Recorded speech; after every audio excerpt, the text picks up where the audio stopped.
아멘. 오늘은 사도행전 27번째 말씀입니다.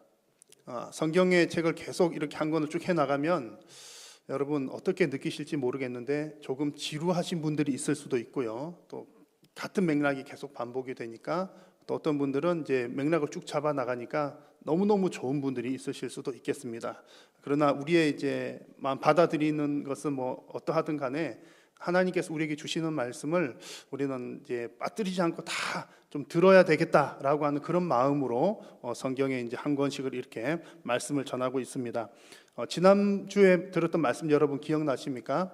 우리가 선교사를 파송해야 하는 이유라는 제목으로 하나님 말씀을 나누었고요.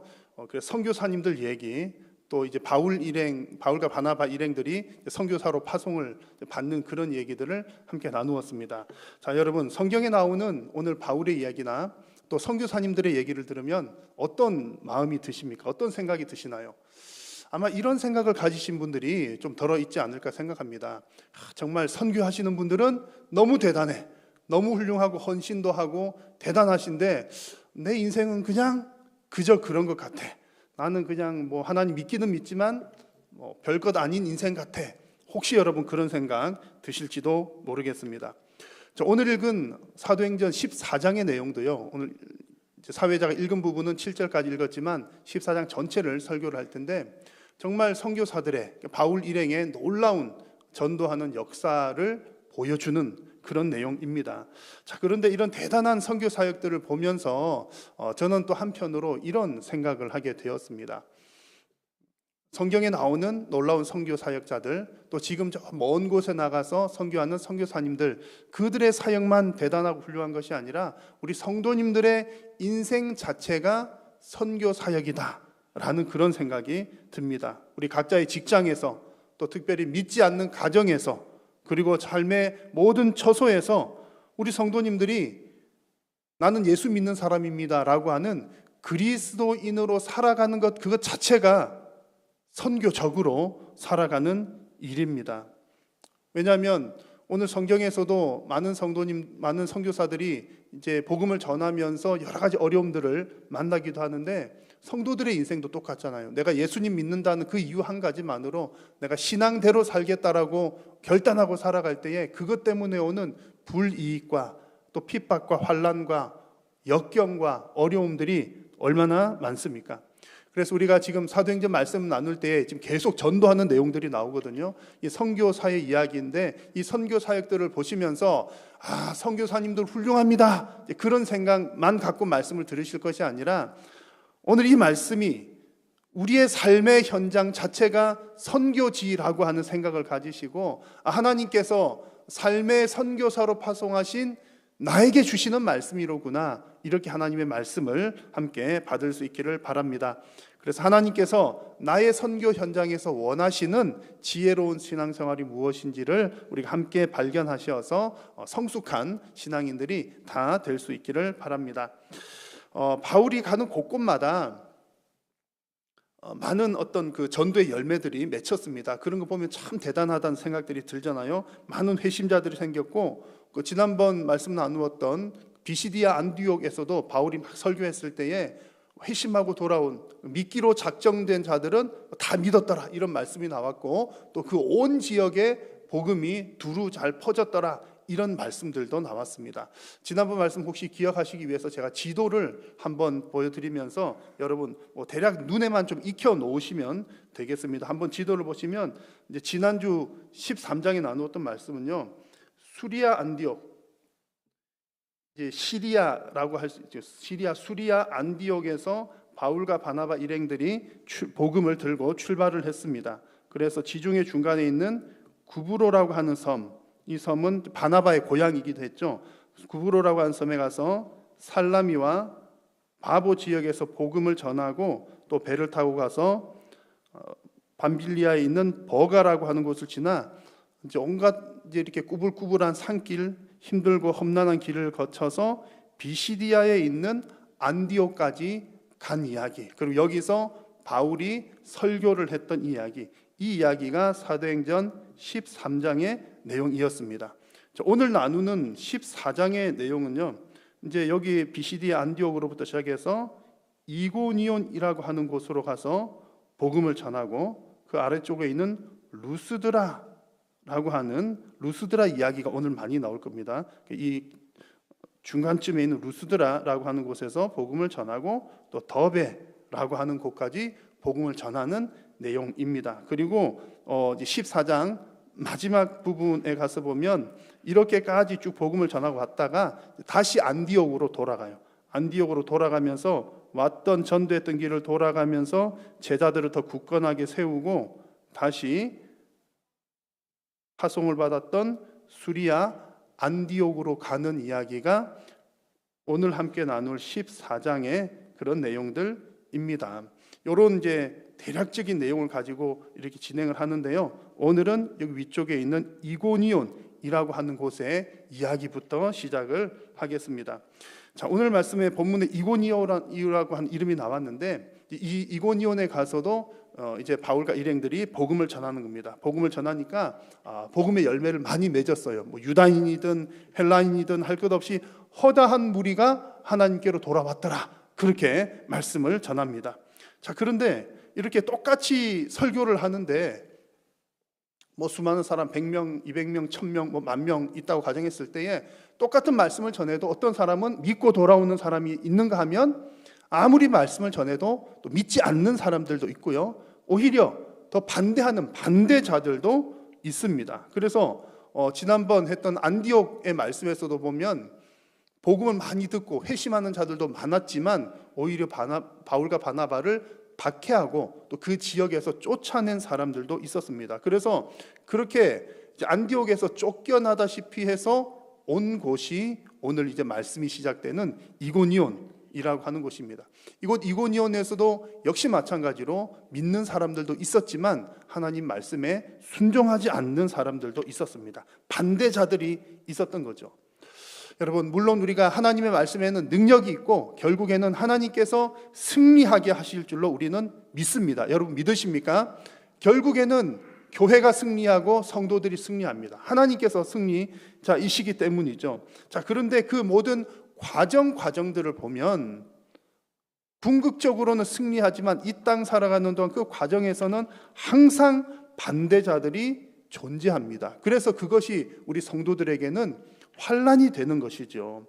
때로는 하나님께서 우리 성도들의 인생길과 또 사역하는 모든 것들을 순적하게 진행시켜 주시기도 하지만 하나님의 반대자들은 어떻게든 하나님의 일이 진행되지 못하도록 하려고 방해하고 핍박하고 여러 가지 그런 일들을 합니다. 그래서 우리가 하나님의 일을 할 때는 두 가지가 필요한 것 같아요. 하나는 하나님께서 반드시 이기게 하실 것이라는 믿음, 확신이 필요하고요. 그것과 동시에 궁극적으로는 우리가 승리할 것이지만 이 땅을 살아가는 동안에는 방해자들의 방해 공작, 핍박, 환난은 끊이지 않을 것이다. 반대자들은 어디를 가나 있다라고 하는 것을 예상을 해야 됩니다.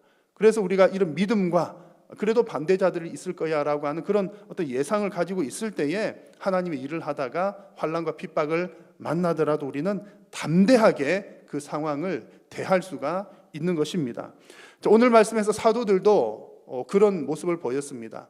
반대자들을 만나고 가는 곳곳마다 잘 되기도 했지만 늘 반대자들이, 방해하는 자들이 말이 반대요 방해이지만 심각하게 해롭게 하는 사람들이 있었습니다. 그럼에도 불구하고 바울의 이름들은 주의 이름을 힘입어 담대하게 계속해서 복음을 증거했습니다.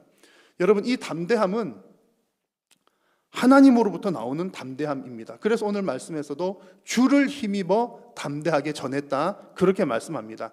나의 용기가 아니라 성령께서 주신 용기였다는 그런 얘기입니다. 이미 예수님께서도 이런 약속을 하셨습니다. 예수님께서 제자들을 두고 떠나가실 때 십자가를 지시기 전에 너희도 두려워하지 말라, 염려하지 말라 그러시면서 보혜사 성령을 보내어서 내가 너희를 고아와 같이 혼자 있지 않도록 하겠다라고 예수님께서 약속하셨고, 예수님의 약속대로 오순절 성령께서 임하셨습니다.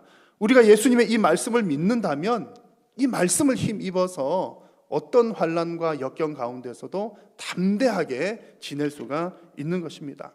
여러분, 이 담대함이 필요한 것은 선교사들에게만 필요한 것이 아니라 우리 성도들에게도 똑같이 필요합니다. 말씀드린 것처럼 우리 성도들의 인생이 곧 선교의 인생이기 때문입니다. 세상 속에서 하나님의 말씀대로 살아가는 것 자체가 선교적인 삶입니다. 그것이 우리의 신앙생활인 것이고요. 우리가 신앙생활 잘한다는 얘기는 교회 생활 잘한다는 얘기와는 다른 겁니다. 교회에서는 하나님 예배하고 또 훈련받고 서로 기뻐하고 힘내고 이런 것이지만 진짜 신앙생활은 세상 속에서 험한 그곳에서 하나님 말씀대로 살아가는 것이 진정한 신앙생활입니다.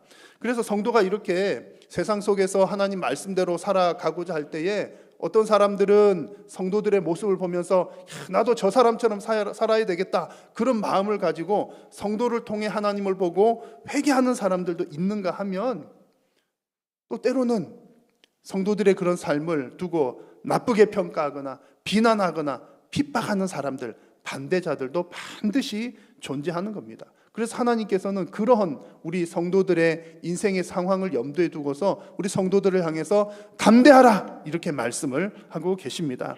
여러분, 하나님의 뜻대로 살아가다가 만나는 어떤 불편함, 반대, 핍박, 환난, 역경 두려워하지 마십시오. 그런 일을 만날 때는 당연히 올 것이 왔구나. 내가 예수 믿다가 이런 일이 한 번은 올 줄은 알았어. 여러분, 그런 담대함을 가지시기를 바랍니다. 그런 어떤 상황 가운데서도 변하지 않는 것은 여전히 성령께서 나와 함께 하신다는 사실, 그 믿음을 가지시고요. 결국에는 승리 있게 하실 것이라는 그 믿음으로 여러분들의 그 모든 삶이 하나님께서 주시는 담대함으로 채워지시기를 우리 주님의 이름으로 축복합니다. 계속해서 이제 바울 일행들이 복음을 증가하면서 지나갑니다. 지금 좀 전에 지나왔던 동네 이름이 뭐라고요? 이고니온을 지나왔죠. 이제는 루스드라라고 하는 곳으로 갑니다. 자, 이고니온에서 담대하게 복음을 전했는데 그곳에서 또 이제 바울과 바나바를 반대하는 사람들이 있었고 막 돌로 치려는 사람들이 있었습니다. 그래서 이제 바울은 저 사람들이 우리를 또 해롭게 하려고 한다. 정보를 입수를 하고 도망치듯 온 곳이 바로 루스드라였습니다. 루스드라와 이제 더베 지역을 전도를 하는 거죠. 계속 이런 상황들이 반복이 되는 겁니다. 믿는 사람도 있지만 계속해서 반대자들이 있습니다. 지금 온 이 루스드라라고 하는 곳 이야기를 쭉 드릴 텐데요. 이 루스드라는 여러분 디모데 전후서 잘 아시잖아요. 그 디모데가 살았던 동네이기도 합니다. 그래서 아마 지금은 바울의 1차 전도 여행 중인데 바울이 이렇게 루스드라 처음에 지나갈 때에 아마 그 가운데에 믿었던 사람들 중에 디모데가 있었을 것이다 이렇게 추정을 합니다. 여튼 디모데가 살았던 동네이기도 하고요. 사도들은 이렇게 계속 지속되는 위협과 핍박 속에서도 이렇게 담대하게 복음을 전할 때에 하나님께서 사도들의 손을 통해서 놀라운 기적과 표적들을 보여주셨습니다.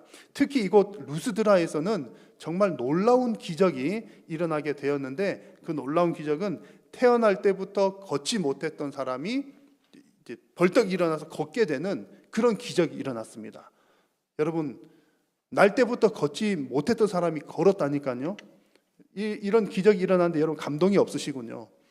우리는 이제 매일 성경을 통해서 보니까 하도 성경엔 기적이 많이 나오니까 이제 못 걷던 사람 걸은 정도야 죽었던 사람도 살아났는데 그 정도야 그렇게 생각할지 모르겠지만 우리가 이 성경 속으로 들어가서 상상을 한번 해보면 지금 이 사건은 날 때부터 못 걷던 사람이 루스드라에서 이제 벌떡 일어나서 걸었더라. 이 사건은 온 동네가 발칵 뒤집히는 그런 사건이었습니다. 한번 이 일이 여러분 동네에 일어났다고 한번 상상을 해보십시오. 요즘은 이사들을 많이 다녀서 한 곳에 오래 잘 살지 않지만 여러분들이 오랫동안 살았던 동네가 있다고 생각을 하시고요.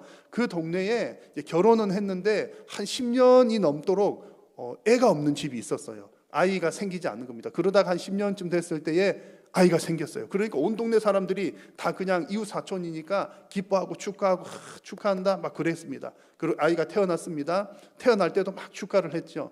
그런데 한 1년쯤 지나서 이제 애가 기기 시작하고 걷기 시작을 해야 되는데 애가 걸을 때가 됐는데도 걷지를 못하는 거예요. 알고 봤더니 아이가 이제 걷지 못하는 상태로 태어난 겁니다. 그런 상황에서 이제 온 동네 사람들이 서로 잘 아니까 그 아이가 1살, 2살 되고 10살, 20살 되고 뭐 몇십 년을 지나는 동안 이제 그 아이가 어떻게 태어났고 어떻게 자랐는지를 이제 뻔히 아는 겁니다. 그런 중에 아이고 참 저 아이 안 됐다. 뭐 저렇게 평생을 저렇게 사는구나. 그렇게 서로 잘 아는 그런 상황입니다. 자, 그러던 중 어느 날 오계강이라고 하는 목사가 우리 동네에 교회를 개척한 거예요. 교회를 개척을 해서 막 이렇게 전도를 하는데 이렇게 태어날 때부터 한 번도 걷지 못한 이 사람을 보더니 오계강 목사가 이렇게 만나서 예수 믿으시오 복음 전하면서 한마디를 하는 겁니다. 일어나 걸으라 했더니 그 사람이 벌떡 일어나 걷는 거예요. 어디서 여러분들이 보는 눈앞에서 벌떡 일어나 걷는 겁니다. 그때 여러분 그것을 직접 눈으로 목격을 했다면 여러분들 기분이 어떻겠습니까? 우리 동네 분위기는 어떨까요? 완전 발칵 뒤집히는 거죠. 저는 뭐 붕 떠가지고 아마 전국 신문에 나고 이제 뭐 기적 일으키는 뭐 능력의 사역자 오계강 뭐 이런 거 되지 않았겠습니까? 뭐 여튼 그런 분위기, 루스드라의 지금 그런 분위기라는 얘기입니다. 우리 한국 교회에도 놀라운 기적들이 많이 일어났습니다. 그리고 여러분들의 인생에서도 아마 수많은 기적들, 크고 작은 뭐 엄청난 뭐 그런 건 아니더라도 내가 생각할 때 이건 기적이야. 하나님께서 하셨어. 그런 기적들 아마 다들 경험들을 하셨을 겁니다. 여러분 그런 기적들을 누가 일으켜 주시는 것이라고요? 하나님께서 일으키시는 기적입니다. 내가 기도했다고 해서 그것이 내 능력이 아니라는 얘기죠. 하나님께서 그 기적들을 다 일으켜 주시는데 하나님께서 그런 기적을 일으켜 주실 때는 분명히 목적이 있습니다. 사도행전에서 수많은 기적들이 일어났는데 그 목적을 가만히 들여다보니까 이런 것입니다. 하나님께서 기적을 일으키셔서 그 동네 사람들에게 이제는 하나님께서 이곳을 통치하신다, 하나님이 그곳을 함께 하신다는 것을 가시적으로 눈으로 보여주시기 위해서 그런 기적을 일으켜 주신 겁니다. 그래서 여러분 기적은 하나님을 드러내기 위한 도구입니다. 기적은 하나님을 드러내기 위한 도구라는 거죠. 그러므로 내 인생에서 어떤 기적이 일어날 때, 여러분 주변에서 기적이 일어날 때, 우리 교회의 기적이 일어날 때 그것은 하나님께서 드러나실 일이라는 사실입니다. 근데 실제로 이런 기적들이 일어나면 그런 타이밍은 하나님이 드러나야 함에도 불구하고 우리 개인 또 나 자신이 드러날 확률이 높습니다. 왜냐하면 사람들이 그렇게 막 부추기기 때문에 그렇죠. 오늘 본문에서도 지금 바울과 바나바가 한 번도 못 걷던 사람 이렇게 바울이 이렇게 세웠을 때 난리가 났거든요. 난리가 나고 사람들이 이제 그것을 목격하고서 어느 정도까지 바울과 그 일행을 이렇게 높였냐면 이 사람들은 사람이 아니라 신이다, 신으로 내려온 사람이다 라고까지 하면서 신격화를 하는 겁니다. 바울을 향해서는 헤르메스다, 헤르메스 신이 오셨다, 그리고 바나바를 향해서는 제우스 신이 오셨다, 이렇게까지 얘기하면서 바울과 바나바를 찾아와서 마치 신에게 제사하듯이 제사를 하려고까지 하는 그런 모습들을 보였습니다. 이런 얘기는요, 지금 바울과 바나바는 우리가 생각하는 것 이상으로 훨씬 더 사람들에게 지금 높임을, 추앙을 받고 있다는 얘기입니다. 이런 상황은 사실 인간적으로 볼 때는 바울과 바나바는 자신의 이름을 높이기에, 내 이름 한번 확 띄우기에 딱 좋은 상황입니다.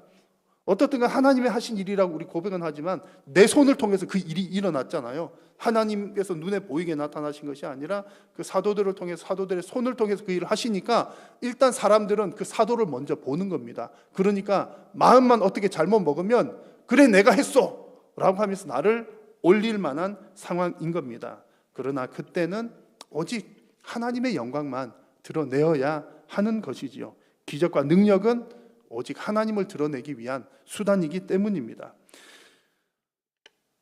우리 하나님께서는 오늘 성경에 나오는 이 사도들, 또 전도자들을 통해서만 기적을 베푸신 것이 아니라 저와 여러분들, 우리 인생에 있어서도 수많은 기적들을 일으켜 주셨습니다. 그런데 그럴 때마다, 어떤 기적을 경험할 때마다 그 순간이 교만에 빠질 수 있는 가장 위험한 순간이라는 것도 우리는 잊지 말아야 합니다. 하나님의 통치와 또 하나님의 영광을 드러내기 위해서 우리 인생에 기적을 주셨는데 그것이 내 손을 통해서, 내 삶을 통해서 나타나다 보면 내가 높아지기가 쉽다는 얘기입니다. 나 자신도 모르게 어깨가 올라가는 거죠.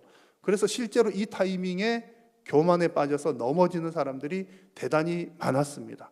그리고 지금도 대단히 많습니다. 기적과 능력을 행하다가 교만이 들기 시작하면 한순간에 넘어지기도 하는 것이지요. 그래서 여러분, 지혜로운 성도는 정말 신앙생활을 잘하고 바르게 하고 정말 지혜로운 성도는 내 삶에 아무리 많은 기적과 이적과 능력이 나타나더라도 절대로 그것을 나의 영광으로 삼지 않습니다. 오직 하나님께만 영광을 올려 드리는 것이지요.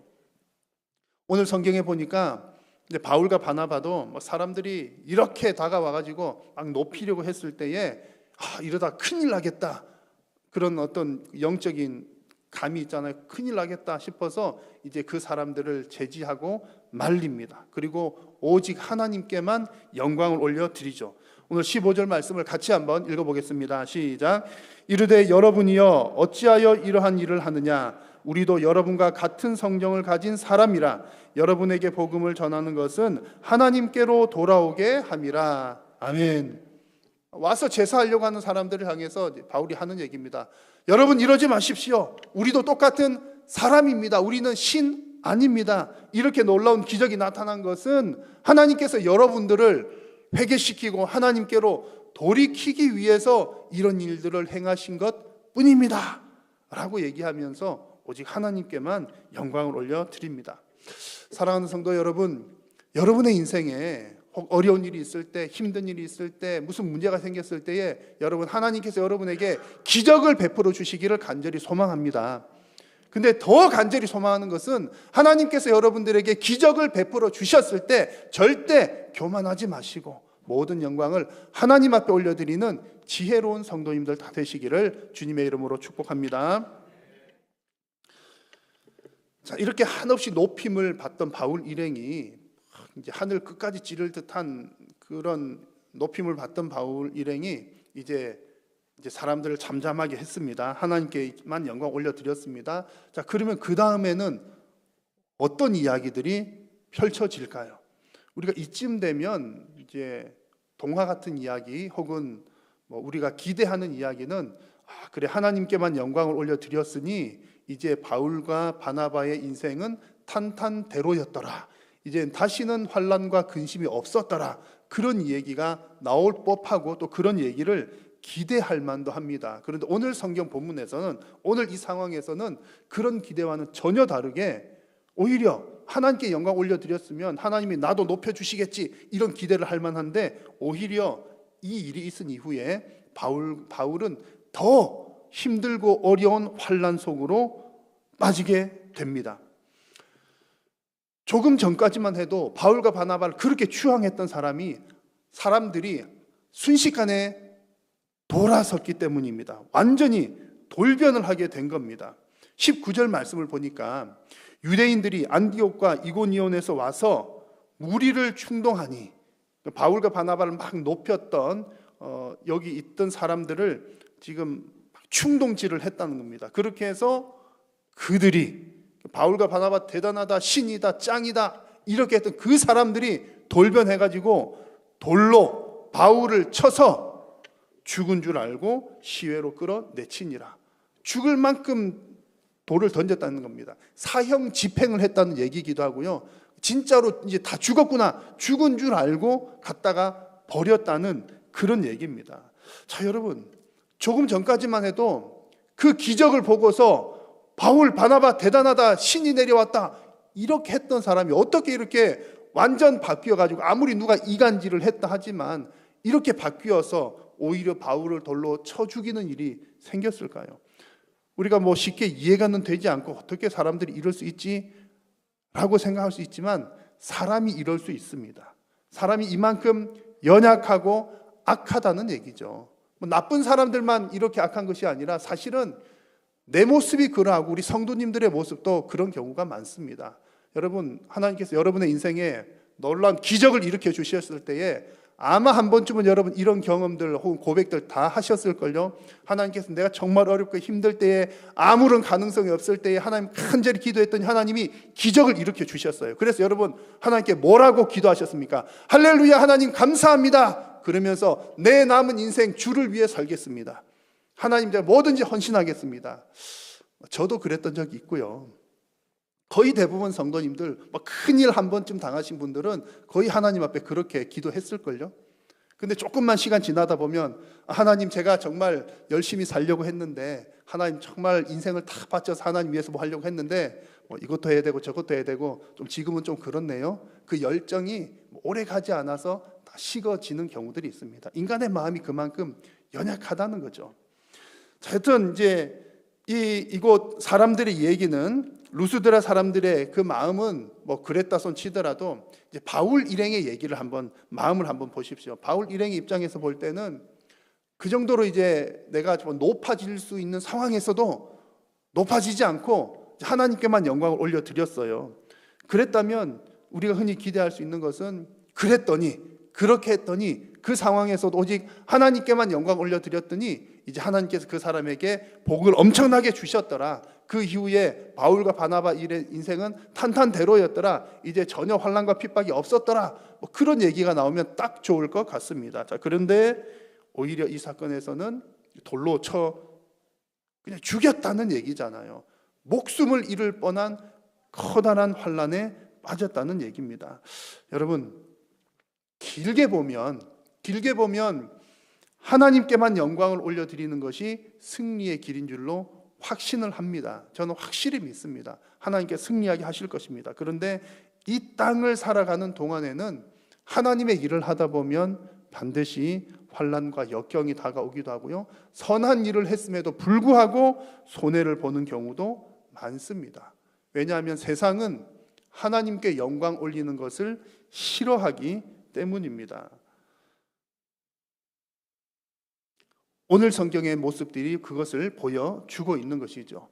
그런데 오늘 이 말씀에서 더 놀라운 것은 그냥 그렇구나, 내가 하나님을 위해서 살았는데 이런 일도 일어나는구나 할 수 있는데, 사실 우리가 주목해 보아야 할 더 놀라운 일은 그 일을 겪고 난 이후에 성경이 어떻게 기록을 하고 있는가와 또 그 일을 겪은 바울이 어떤 반응을 보였는가가 사실은 이제 더 중요합니다. 여기를 여러분 보려고 하는 겁니다. 자, 여러분 한번 오늘 말씀의 20절을 보십시오. 바울이 돌에 맞아서 거의 죽게 되었을 때에 성경은 이 사건을 두고 별로 길게 기록을 하지 않습니다. 그냥 20절에 기록하는 것이, 제자들이 둘러섰을 때에 바울이 일어나 그 성에 들어갔다가 이튿날 바나바와 함께 더베로 갔다, 그런 얘기가 나와요. 아니, 사람이 죽다가 살았는데, 사람이 죽을 뻔했는데 어마무시한 일을 만났는데, 제자들이 사람들이 이제 바울 시체인 줄로 생각하고 바깥에 갖다 버렸잖아요. 근데 이제 제자들이 우리 바울 보자 이렇게 같이 갔습니다. 가가지고 이제 바울이 이렇게 둘러서 있는데 바울이 그냥 일어서서 그냥 툴툴 털고 갔더라. 이렇게만 기록을 하고 있는 겁니다. 마치 별일 아니었던 것처럼. 아니, 우리가 볼 때는 사람이 죽다가 살아났는데 엄청난 일이 있었는데 성경은 별일 없었던 것처럼 기록을 합니다. 바울 역시 마찬가지죠. 그죠? 내가 죽다가 살아났는데 툴툴 털고 일어나서 더베로 전도하러 갔더라. 이렇게 지금 기록하고 있는 겁니다. 여러분, 이 짧은 이 말씀 속에는 정말 별것 아니다라고 하는 메시지 한 가지와 정말 대단한 일이다라고 하는 메시지, 그 두 가지가 동시에 숨겨져 있습니다. 이 말씀에서 일어났다라고 하는 표현은 그냥 앉았다가 일어났다라고 하는 때도 사용하는 말이지만, 죽었던 사람이 다시 살아났을 때, 부활했을 때에도 이 말을 사용을 했습니다. 요한복음 11장에서 예수님께서 죽은 나사로 살리실 때에 오늘 이 바울이 일어나라고 했던 이 표현하고 똑같은 표현을 사용을 했습니다. 그리고 사도행전 13장에서 바울이 예수님에 대한 설교를 쭉 할 때에 예수님께서 죽었다가 다시 살아나셨다는 표현을 할 때도 지금 바울이 일어나라고 했던 이 표현과 똑같은 표현을 사용했습니다. 무슨 얘기냐면, 지금 바울이 일어났다라고 하는 것은 그냥 먼지 털고 일어났다는 정도가 아니라 죽었다가 다시 살아난 그 부활의 이미지를 바울에게 투영을 시키고 있는 겁니다. 그러므로 여러분, 지금 죽었다가 바울이 살아난 이 일은 또 아무 일 없었다는 듯이 더베로 가서 전도하는 이 짧은 한 구절의 말씀은, 하나님께서 우리에게 너희들 그 선교사역, 전도사역, 성도로서 인생을 살아갈 때에 죽음의 위협, 그것 아무것도 아니야, 별것 아니야, 죽음도 별것 아니라는 것을 우리에게 말씀을 해 주시는 거고요. 그것과 동시에 이 바울이 죽었다가 다시 살아난 이 일은 죽은 사람도 다시 살리시는 그 하나님의 능력이 그들과 함께하고 계심을 보여주시는 그런 장면입니다. 우리 성도의 인생에 있어서도 마찬가지로 힘들고 어렵고 그런 일들이 많이 있지만 하나님께서 우리에게 말씀하시는 겁니다. 환난, 죽음의 위협 별것 아니야. 염려하지 마. 담대해. 그러면서 동시에 너가 죽더라도 무슨 걱정이야. 내가 너를 다시 살려줄 거야. 부활시켜 줄 거야. 부활의 확신을 우리들에게 말씀을 하고 계시는 것입니다. 지금 바울이 이런 경험과 이러한 확신을 가지고 전도를 했고요. 전도를 하면서 이제 돌아갑니다. 돌아가는 길에 여러 제자들을 만나서 또 격려를 하는데 이런 말씀을 하는 겁니다. 22절에 같이 한번 읽겠습니다. 시작. 제자들의 마음을 굳게 하여 이 믿음에 머물러 있으라 권하고 또 우리가 하나님의 나라에 들어가려면 많은 환난을 겪어야 할 것이라 하고 아멘. 본인이 이제 죽다가 살아난 것 뭐 그런 경험들 하면서 이제 여러 가지 그런 믿음들이 있지 않겠습니까? 그런 것들을 복음 전한 전도한 대상들에게 얘기를 하는 겁니다. 환난과 핍박 많이 있을 거야. 그러나 그럼에도 불구하고 담대해야 돼. 믿음을 끝까지 잘 지켜야 돼. 하나님은 하나님의 백성들에게 바울의 입을 통해서 이 메시지를 전해주고 계시는 것입니다. 여러분, 성도의 삶은 어쩔 수 없이 지뢰밭입니다. 지뢰밭. 우리가 걸어가야 할 것은 환난의 지뢰밭입니다. 한 걸음 떼면 근심 걱정, 한 걸음 떼면 환난 핍박, 그런 우리의 길입니다. 이 땅이 죄로 가득한 이 땅에서는 그럴 수밖에 없이 곳곳에 환난과 핍박과 역경의 지뢰들이 숨겨져 있습니다. 예수님 다시 오셔서 이 세계가 완전히 바뀌어지기 이전에는 우리는 그 길을 걸어가야 합니다. 그러면 길은 그럴 수밖에 없으니까 우리는 우리의 마음을 굳건하게 붙들어야 하는 겁니다. 환경은 그렇게 정해져 있으니 성도는 자신의 믿음을 지켜야 하는 것입니다. 오늘 하나님께서 바울을 통해서 우리에게 주시는 것처럼 이 믿음에 머물러 있으라. 주님 다시 오시는 그 날까지 여러분의 마음을 굳게 하고 여러분의 믿음을 잘 지켜나가시는 믿음에 머물러 있는 우리 지혜로운 성도님들 다 되시기를 축원합니다. 오늘 우리는 인생의 양극단을 오가는 우리 바울 일행의 전도 사역을 함께 보았습니다. 신처럼 높임을 받았다가 죽을 뻔한 위기까지 처한 그런 굴곡 있는 인생을 짧게 보았습니다. 사도들이 복음을 전하는 이런 인생은 우리 성도들의 인생도 마치 이것과 마찬가지죠. 성도들이 살아가는 우리의 삶 자체도 선교 사역이기 때문입니다. 그래서 때로는 우리 성도들의 인생이 되게 높이 추앙을 받기도 하고 또 때로는 목숨을 잃을 만큼 위기에 처하기도 합니다. 그런데 어떤 형편에 처하든지 오직 하나님 앞에 서 있는 저와 여러분 될 수 있기를 바랍니다. 아무리 내가 높아졌다고 하더라도 교만할 것도 아니고요. 내가 아무리 죽음의 위협에 처한다 하더라도 두려워할 것도 아닙니다. 오직 우리는 늘 어떤 상황 가운데서든지 우리의 인생을 주관하시는 생사화복을 주관하시는 그 하나님 앞에 우리의 믿음을 지키고 붙들고 나아가는, 그리하여서 끝끝내 승리하는 저와 여러분 다 되시기를 주님의 이름으로 축복합니다. 기도하겠습니다. 살아계신 우리 하나님, 은혜를 감사합니다. 참으로 연약한 저희들을 부르셔서 하나님의 자녀 삼으시고 또한 은혜 더하여 주심을 감사합니다. 하나님, 우리는 연약하오니 성령께서 힘을 더하여 주시고 우리가 믿음을 잘 지키고 마지막 날 주님 앞에 생명의 멸류관 받도록 주님 늘 동행하시고 우리의 마음과 믿음도 지켜 주옵소서. 항상 하나님의 영광만 드러내는 우리의 인생길들이 되게 하여 주옵소서. 예수님의 이름으로 기도드립니다.